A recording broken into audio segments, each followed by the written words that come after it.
एक बार माता लक्ष्मी भगवान विष्णु के साथ पृथ्वी पर विचरण करने हेतु निकली। विचरण करते हुए उन्होंने देखा कि गंगा नदी में बहुत से लोग डुबकी लगा रहे थे।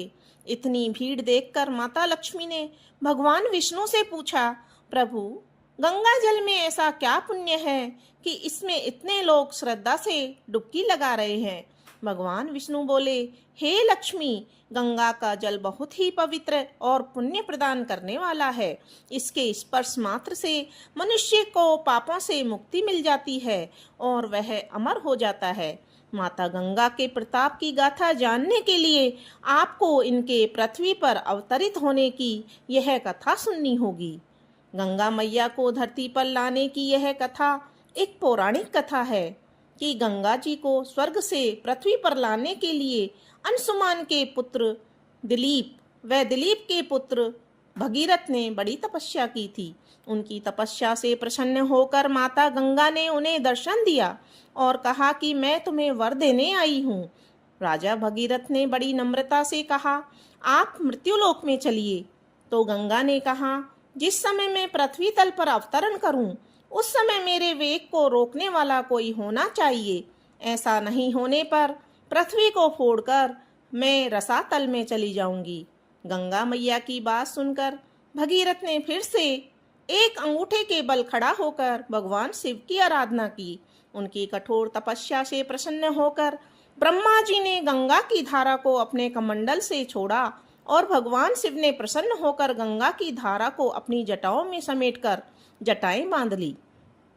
गंगा जी को शिव की जटाओं से बाहर निकलने का रास्ता या पथ नहीं मिल सका, जबकि गंगा मैया को उससे पहले अहंकार था कि वे शिव की जटाओं से कुछ ही क्षणों में निकलकर पृथ्वी पर पहुंच जाएंगी।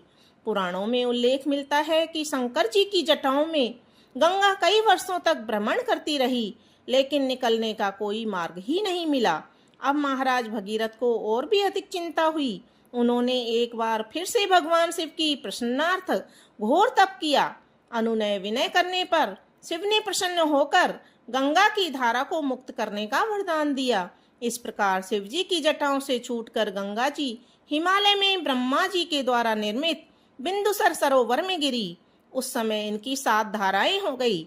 आगे आगे भगीरथ दिव्य रथ पर चल रहे थे और पीछे पीछे 7वीं धारा गंगा की चल रही थी। पृथ्वी पर गंगा जी के आते ही हाहाकार मच गया। जिस रास्ते से गंगा जी जा रही थी, उसी मार्ग में ऋषिराज जहू का आश्रम तथा तपस्या स्थल पड़ता था। तपस्या में विघ्न समझकर वे गंगा जी को पी गए। फिर देवताओं की प्रार्थना करने पर उन्हें पुनः जांग से निकाल दिया। तभी से गंगा माता का नाम जानवी कहलाया।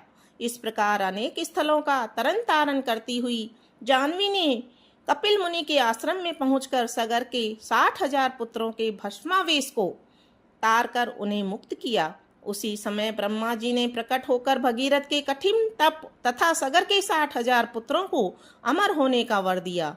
साथ ही यह भी कहा कि तुम्हारे ही नाम पर गंगा जी का नाम भगीरथी भी होगा। अब तुम अयोध्या जाकर राजकाज संभालो।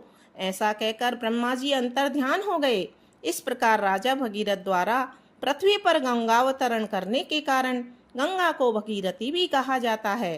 तो हे लक्ष्मी जी, आप अब समझ गई होंगी कि मनुष्य को जीवन में एक बार गंगा में डुबकी जरूर लगानी चाहिए।